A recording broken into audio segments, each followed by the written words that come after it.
Welcome to today's webinar. Today we're going to be looking at developing a Xamarin Forms application using the Syncfusion list view and diagram controls. My name is Aaron Melamed and I'm a Product Solutions Engineer here at Syncfusion. All right, now let's go ahead and get started.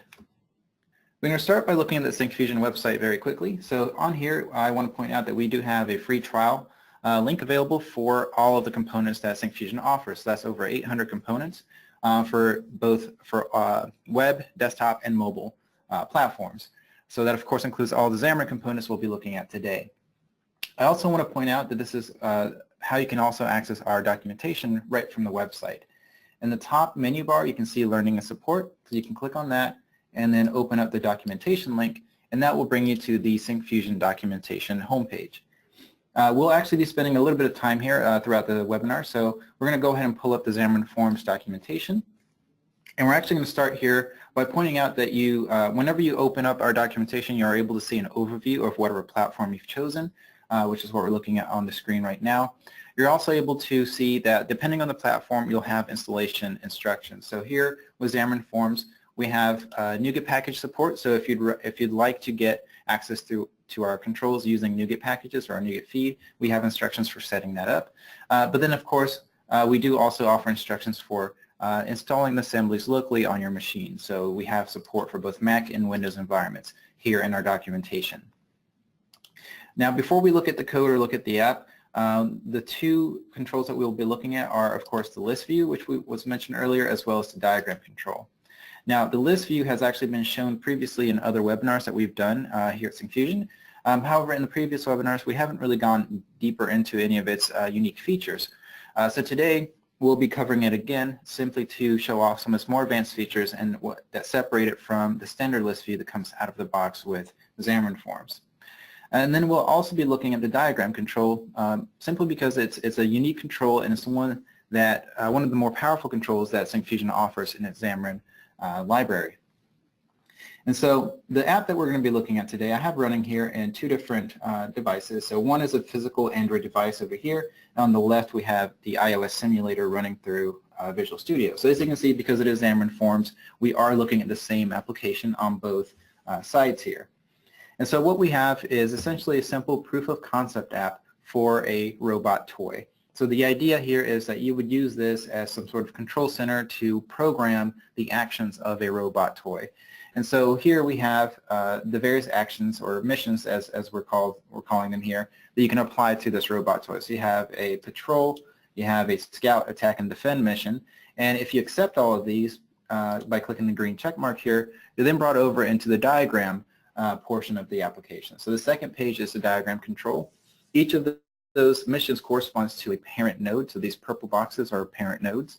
And you can click on each or tap on each one, and then add additional nodes, which in this case the idea is it will correspond to some action that you can give this robot toy.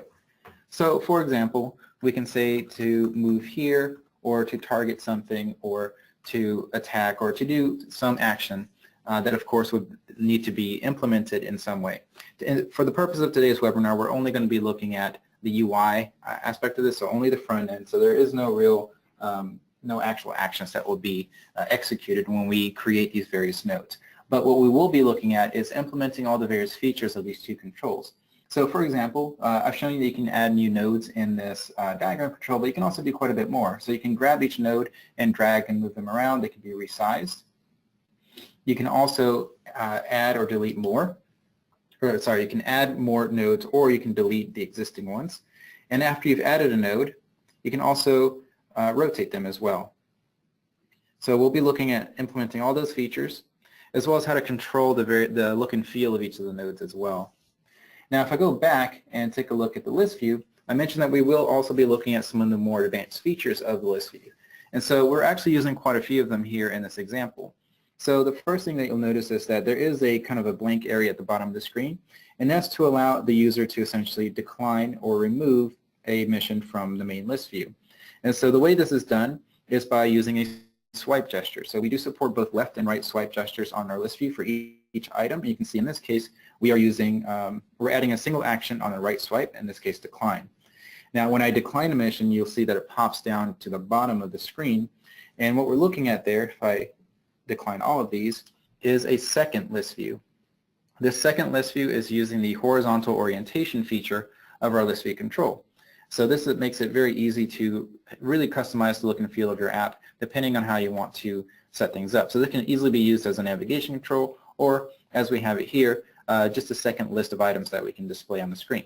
However, as I said before, we were using the swipe gesture on the main list view to get them down here. So let's say we want to move them back up. We're actually still able to utilize our swipe gestures. Now they just kind of change size. Instead of being left to right, now you can do top and bottom swipe gestures as well. So the last feature that we're also utilizing here is drag and drop reordering. So if you notice the order of the items at the moment, we have the scout icons, the little crosshair, then we have the shield, then we have the missile and the tank at the bottom. If I go over to the diagram page, you'll see that the icons match that same order that we just saw on the list view. So now let's say that I get rid of the shield and I move the tank control to the top using simple drag and drop by just pressing and holding. If I go back over to the diagram, you'll see that those changes have been reflected. So the tank is at the top and the shield is gone.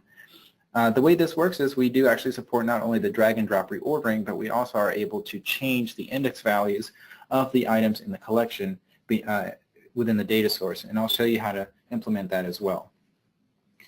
All right, so now that we've looked at the app, let's go ahead and take a look at the code that was used to generate all this. So before I go into the code or into Visual Studio, I'm going to go ahead and load up the Getting Started page here for the list view, since it'll be the first control that we look at. And what I want to point out here is whenever you're dealing with any of our controls, you always want to come to the documentation and look at the Getting Started section of each control. This will let you know what you need, what assemblies you need in your project, as well as if there are any additional steps that you need to perform in order to get the control to appear on a particular platform. So here you can see that for Android there are no additional steps, but we do have some additional steps for iOS, UWP, and also for macOS we do support Xamarin 3.0 features. And so in this case you just want to make sure that you follow these instructions to make sure the control renders properly on those other platforms. And then from there we want to go down to the Creating a Simple List View section, which lets us know what we need to do to get that list view to appear. So the first thing you'll see here is that it does require us to put in the appropriate namespace, which we can find in this line of code right here. So you can see we can just take this and copy it into our project. So if I go into Visual Studio, we can see that I have my project running. We're on the main page, which is the page that contains the list views, and I have that namespace in my main page. The one change that I have made is that I have changed the namespace name itself. In our documentation, we typically call all the namespaces Syncfusion, so you just want to be aware of that. If you have more than one control on the page, you just want to kind of get into the habit of changing your namespaces. So mine here is called Syncfusion LV for list view. Now the solution itself is pretty simple. It's just 3 projects. We have the shared project, and then we have the Android and iOS projects in here as well. Now as far as anything going on in these 2, there's really nothing that was done with the exception of a change made to the app delegate on the iOS side of things in order to make sure that that diagram does appear, since it does require that additional step to be done. And then we also needed to add some image asset catalogs, just like we had to add image references or image resources into the resources folder for Android. So those are the only things done there. Everything else is of course handled in the shared project folder because this is Xamarin Forms. Now you'll notice that I do have my MVVM folders here. So I have model, view, and view model folders here, and that is because our main page here with the list views does adhere to the MVVM design pattern. Once we move over to the diagram control, we'll break away from that and look more into code behind, since it does require a tighter connection between the user interaction and the page itself. Okay, so since we've covered the namespace, we're now able to kind of look at how the page itself was laid out. It's pretty simple. We have a main grid here with 2 rows, and those 2 rows contain the 2 different list views that I showed earlier. So the top row is of course larger, so it takes up about 80% of the page here, and then the last 20% is taken up by the bottom list view. Now let's take a look at that first list view. So the first one is pretty normally. So if you're familiar with the standard list view in Xamarin Forms, most of this will look identical.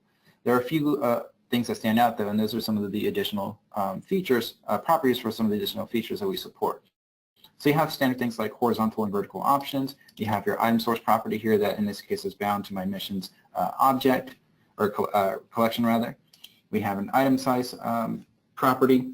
And then we have an auto fit mode that we've changed to none. We've done this since we do not need to have, we want to make sure our items are all the same size in the list view, but if you have different types of data or different amounts of data per item, you can turn on auto fit mode so that it essentially automatically adjusts the height of each item. And then you can see that we have a property here called allow swiping. This is what allows us to use the swipe gestures on either left and right for vertical orientation or top to bottom for a horizontal orientated list view. So we just set that to true. And then we also have a property here for enabling the drag and drop functionality. So this is called, the property here is called drag start mode because there are two ways to enable this. There are two different ways we support dragging and dropping. So the mode that I'm using is simply on hold, which just means you tap and hold on an item and then you can drag it to any position. We can also choose to use a different mode called on drag indicator. If we use this, this allows us to essentially create a template for each item that includes some sort of handle icon or handlebar icon on the edge of that item that it corresponds to the area where a user can tap and hold and then drag that item around. So you can do it either way, either simply on hold on anywhere on that item or through a specific drag indicator and a designated drag and drop area on that item. Beneath that, we have a very important attribute here. So this is the drag drop controller. You can see that the property that we are updating here is update source, and that is set to true.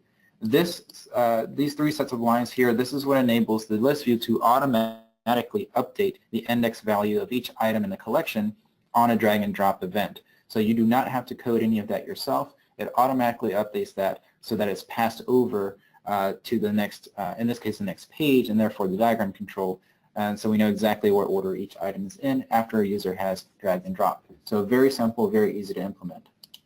Next up, we have a right swipe template.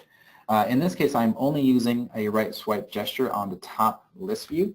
And again, that is this one right here with the right swipe gesture. If we wanted to have both a left and a right swipe, we would simply also include a left swipe template and then define that. But within the right swipe template, we have just a very standard and simple data template. And then within this data template, I have a grid. Now, in the data template, we could have done something a bit simpler. We could have just used a button, for example. But in my case, I wanted to have a bit more control over how my image is displayed since I didn't take the time to crop it or size it appropriately. So I just wanted to be able to use the aspect fit property here, or the aspect property here, to set my aspect ratio for the image manually. And so what I did was I essentially created my own button by creating a grid with two rows, one for the image and one for the label, which in this case is decline. So we have the X mark icon, and then we have a label that says decline. And then what we've done to turn it into a button is add a gesture recognizer.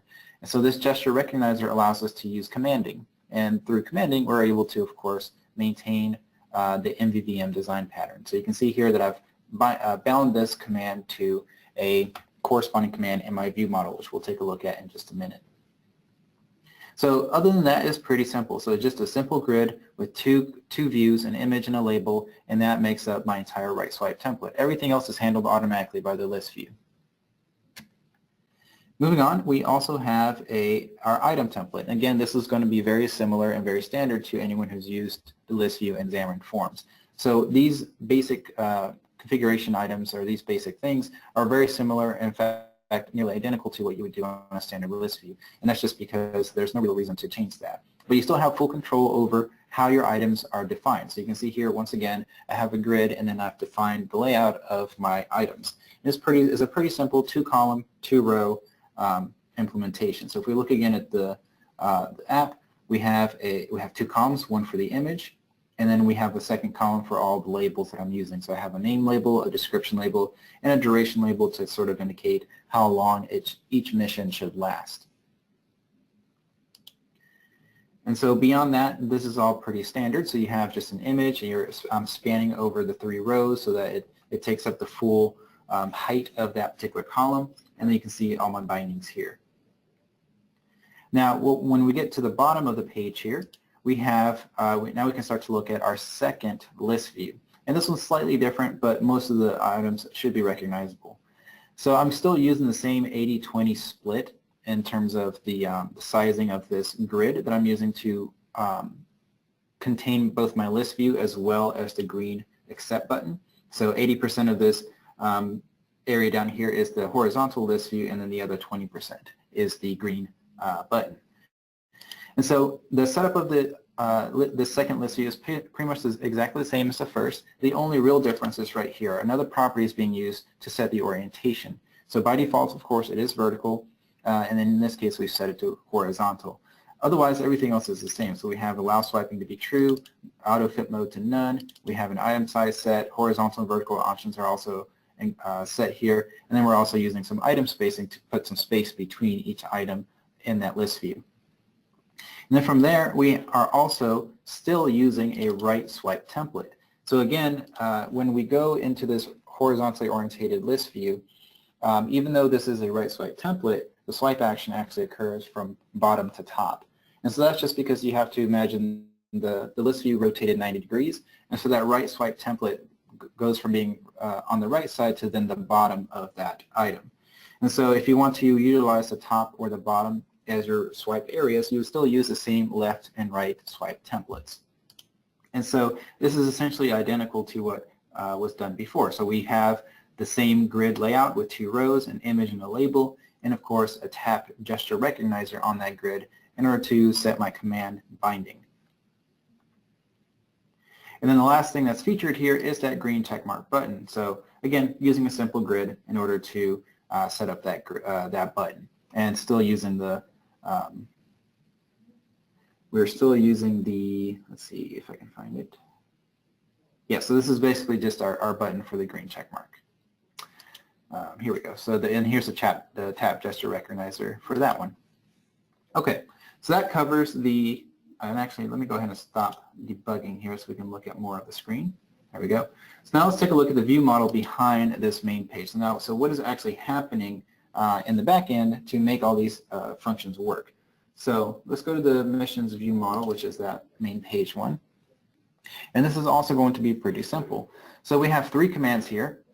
We have a decline, an accept, and a re-add command, and each one corresponds to an action on this page. So the decline command is, of course, the command shown here on the right swipe gesture. The accept command is what is connected to the green checkmark button at the bottom, the big one. And then the re-add command is what is connected to the bottom swipe gesture on the horizontally orientated list view. Now when we initialize this view model, what we're doing is we're adding these missions to the list view. So we're generating these objects at the time of rendering the page, and then we're adding them to my main collection here. So my main collection is called missions, and that is what the main list view is bound to, the very first one at the top.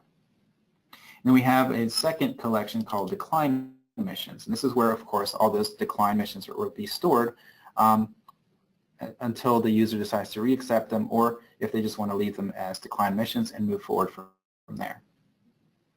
So if we go down to decline missions, let's see what actually happens. So whenever we click that decline button and it moves down to the second list view, how is that done? Well, it's actually pretty simple. Whenever when we go into this decline function, we're creating a new variable called decline mission, and we're getting that as our object passed through from the tap gesture recognizer. So whatever item was tapped, we're getting that through the tap gesture recognizer as an object of type mission, or mission type rather is what we're getting at. And then we're finding the index of it by passing that into the index of function of our missions collection. And that's what gives us this variable of decline missions. So now we have the exact object that was declined, and then we can take that and then do a little swap. So we can take that and add it to our decline missions collection, and then we can then remove it from the original missions collection. So you can see here we have an add, and we're adding that variable, and then we have a remove, and we're also removing that same variable from that collection. So for the re-add mission function, we're doing the exact opposite. We're adding it back to the main mission collection, and then we're also removing it from the decline missions collection. So it's pretty simple how that's actually accomplished. And then the last thing that we have here is the accept missions function, and as you can see here, we're simply creating a new instance of that diagram page and then simply navigating to it. So all in all, fairly simple, straightforward implementation here. So now at this point, we will be moving over to the diagram control in that page, and we'll also be moving into code behind. So let's first start by looking at the XAML for the diagram page. And you can see that it's very simple. There's really nothing here except the diagram itself. The other thing I do want to point out is the namespace. So just like with the list view, you want to visit the Syncfusion documentation for the diagram control, visit the Getting Started page, make sure there are no additional steps, or if there aren't any additional steps, to make sure you take care of those before trying to load or to build your project. And of course, then move over to the Getting Started section and make sure you have the correct namespaces implemented onto your XAML. Now that we're here, I also want to take some time to explain or describe some of the objects that make up a diagram. So a diagram is actually made up of several different components. The diagram itself is essentially the canvas that you'll be using to create your workflow or your automatic layout. Then we have the nodes. The nodes are the individual shapes that make up a diagram. So these are parent nodes. And then if we click on that and go click on the plus sign, then we have child nodes. So those are your nodes. And when you create a node, then you have your connectors. Your connectors are, of course, the lines that connect two nodes together. And you can see here that you can actually create them in multiple styles. So just like the nodes themselves, you can see we have a square node and then we have circular nodes. We have different types or styles of connectors as well. Right now I'm using the curved or Bezier lines. We also support orthogonal lines, so step lines essentially, and then we do also support straight lines. So if you just want to have a straight line with an arrow pointing to the next node, we support that as well. The appearance of the connectors can also be customized. So in my case, I'm using red connectors with a particular stroke width. So you can also change the width of the line itself. And then beyond the connectors, we have some node-specific objects. So we have this concept of annotations. And an annotation is what allows you to add some text to a node. So you can see here I have a default text of new node whenever I add a new one, and that is my default annotation. We also have this concept of ports. A port on an object or a node is the spot on a node where you can actually connect a connector.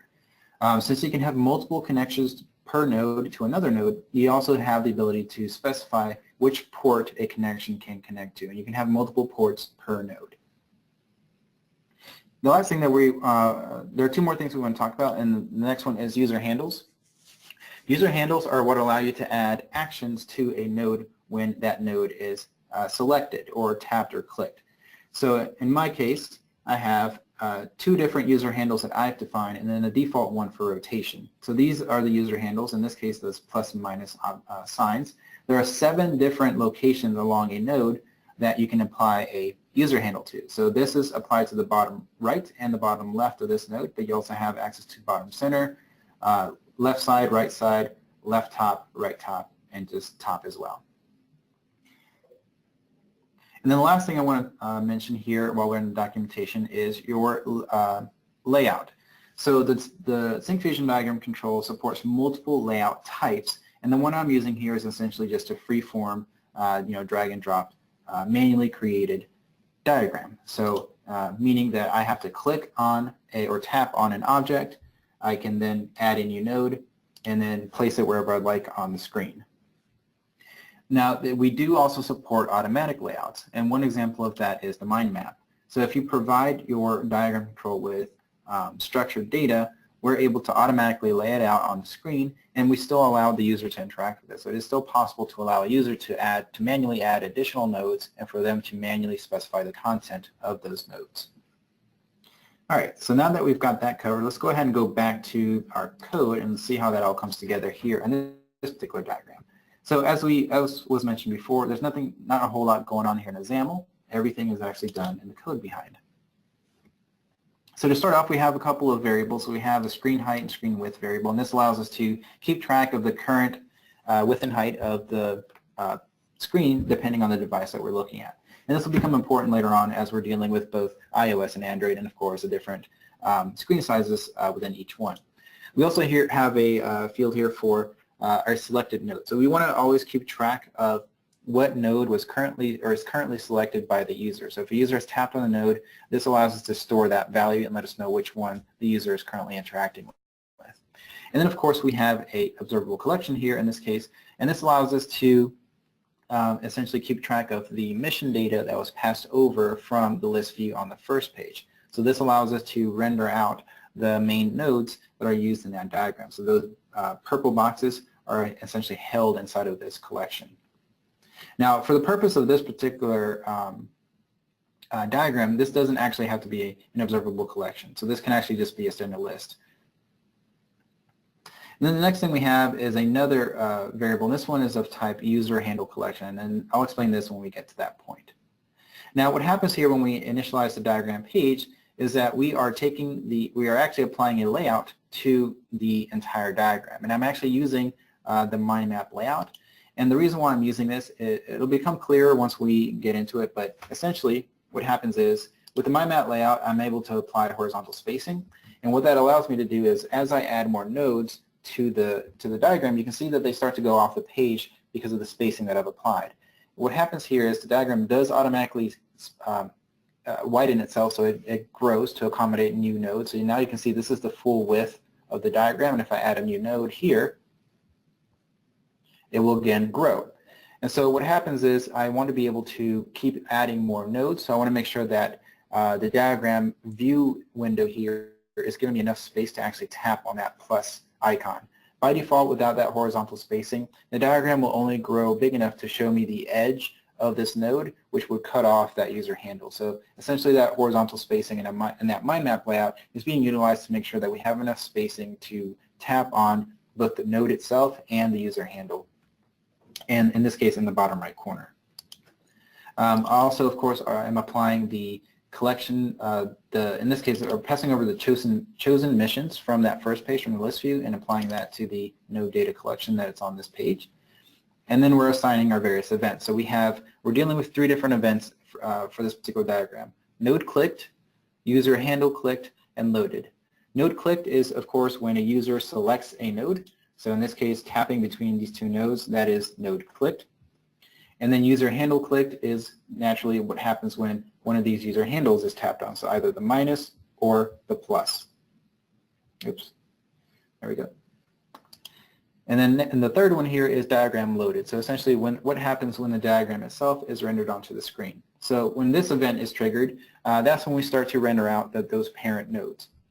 And so this is actually pretty simple to understand. So we're simply going into, in this case, we're just doing a simple for each loop, going into that node data collection, and for each item in there, we are generating a new node. And what we're doing here with that node, so here's the node down here on line 60. What we're doing with that node is we're applying a template. We are able to customize the look and feel of these nodes. We can generate custom shapes, or we can use several built-in shapes, so including ellipses, rectangles, triangles, and so on. In this case, I'm applying a template because I want to apply an image, or display an image rather, inside of my node.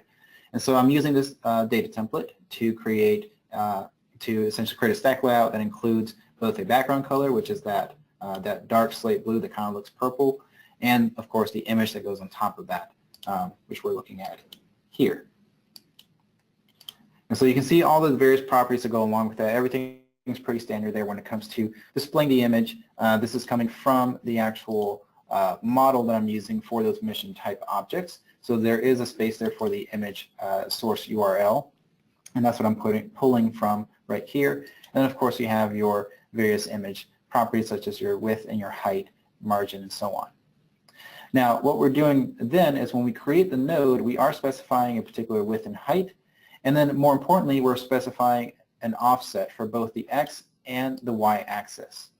Now in this case, because I am using multiple parents, or I'm creating multiple parent nodes, the X offset can be static, so in this case it's just 50 units, and you can see that each item is 50 units away from the edge of the screen.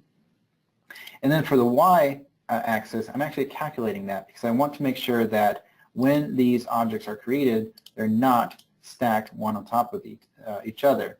And I want it to go down the screen instead of off to the side. So, which is why I'm calculating the y-axis only.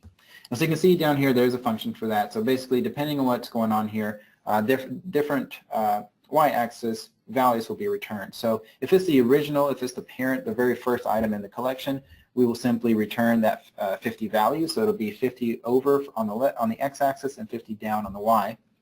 And then from there, depending on the platform, so if we're dealing with iOS, we have one offset value that's calculated based on the existing y offset. So basically, we take that original 50 and we add either 150 if it's iOS, or if it's Android, in this case, we add 600, since there is a difference between the way these items are displayed on the screen, depending on your platform.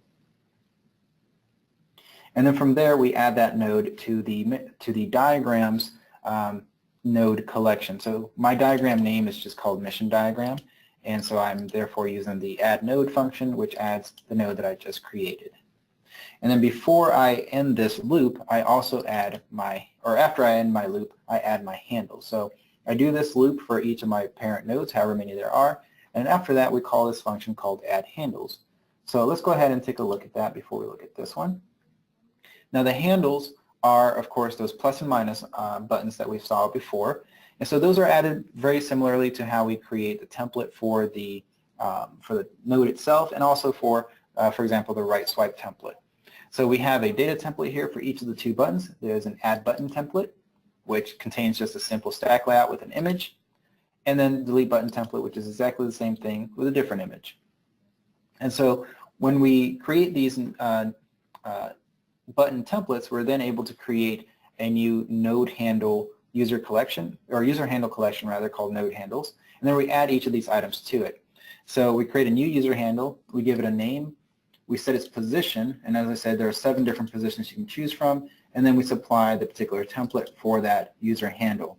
And then we take that whole thing and add it to the mission diagram in this case. So we set the user handles collection to the values of the node handles collection I've created here.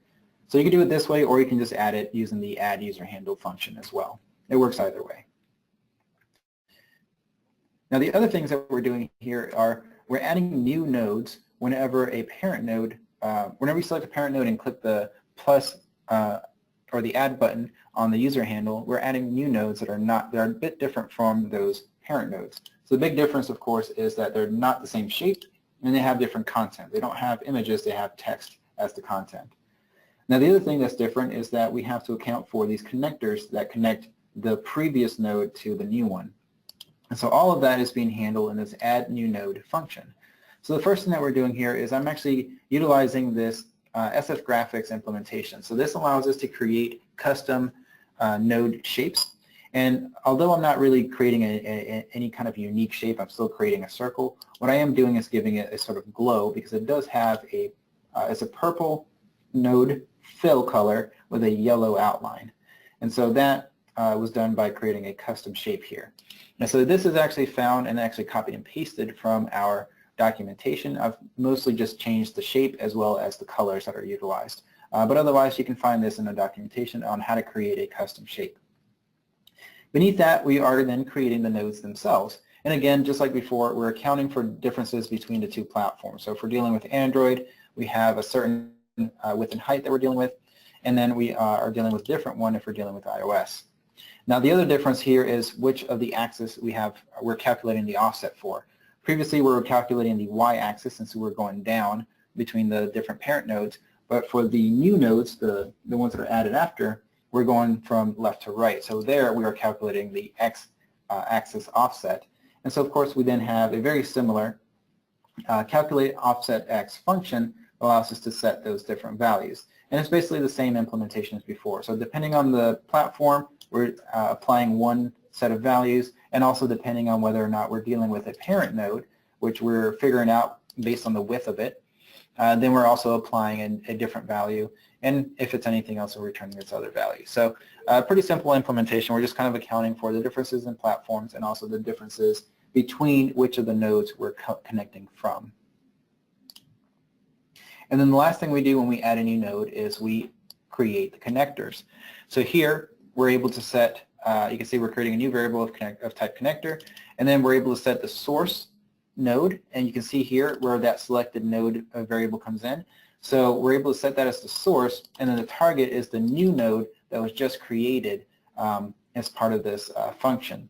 And that is how we create the relationship between the two nodes.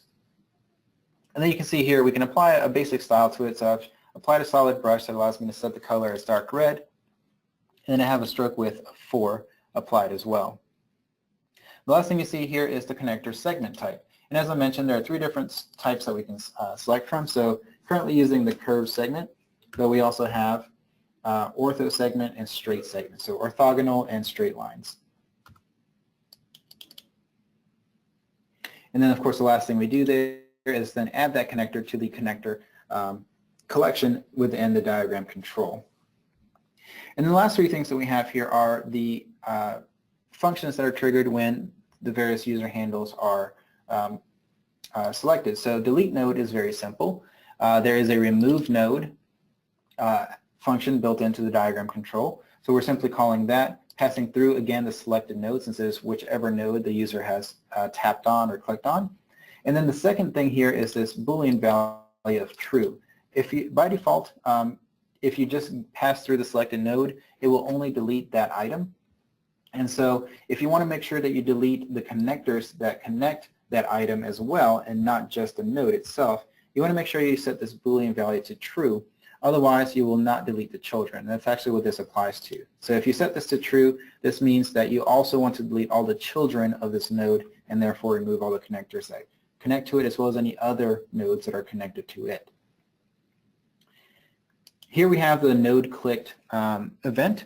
And so essentially what happens is we're taking the event item, or the event arguments rather, and we're setting that as the selected node value. And that's how we're getting, that's how we know which a node has been selected by the user. The last thing we have here is the user handle clicked event. And so this is also, as you can see, very simple. We're simply figuring out which of the 2 user handles was clicked, and then at that point we execute one of the 2 functions. Either we're adding a new node if the add button was clicked, or we're deleting a node if the minus button was clicked. All right, so that's pretty simple there. And that pretty much covers the diagram control in this particular implementation. Now there are obviously way more use cases that can be applied to this. So one thing that this doesn't go really into any detail on is, for example, connecting the main parent nodes together to string along a longer or larger scenario of missions in this case. In this case, we're only going from one parent to a child node without having any overall connections between these nodes. One thing we could do to implement this and allow the user to do it themselves is implement a drawing mode. So if we go back to the documentation very quickly, you can see that if we enable drawing mode, we can actually allow the user to manually connect 2 nodes to each other by simply dragging and dropping. So you can see that here in this animated GIF that we have in our documentation. So that would be one way to implement a way to allow the users to string together these missions into something more cohesive and consistent. Now the other thing I wanted to point out is that there are some additional settings that can be applied to the diagram as well. So we can also apply grid lines, and we can also not only turn on visual grid lines, but we can also allow for snapping of grid lines. So if you wanted to allow the user to have a slightly easier time arranging these items on the screen, we can allow grid lines and snapping to be enabled as well.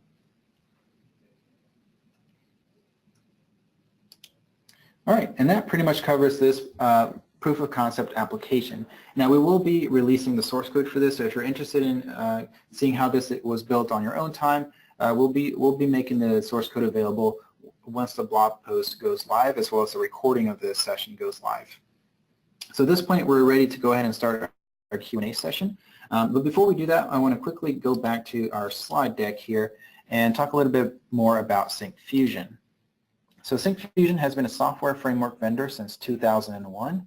We have more than 12,000 entities, including over half the Fortune 500 licensing from us.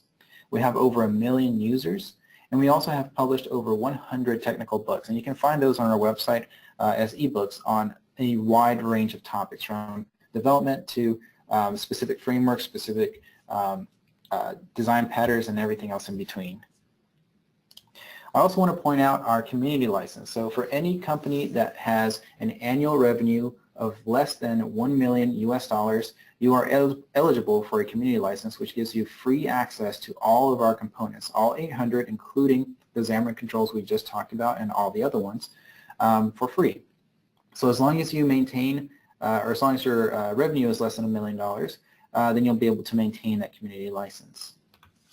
So at this point, I'd like to thank everyone who joined us today, and we hope to see you in the next one. Have a great rest of your day.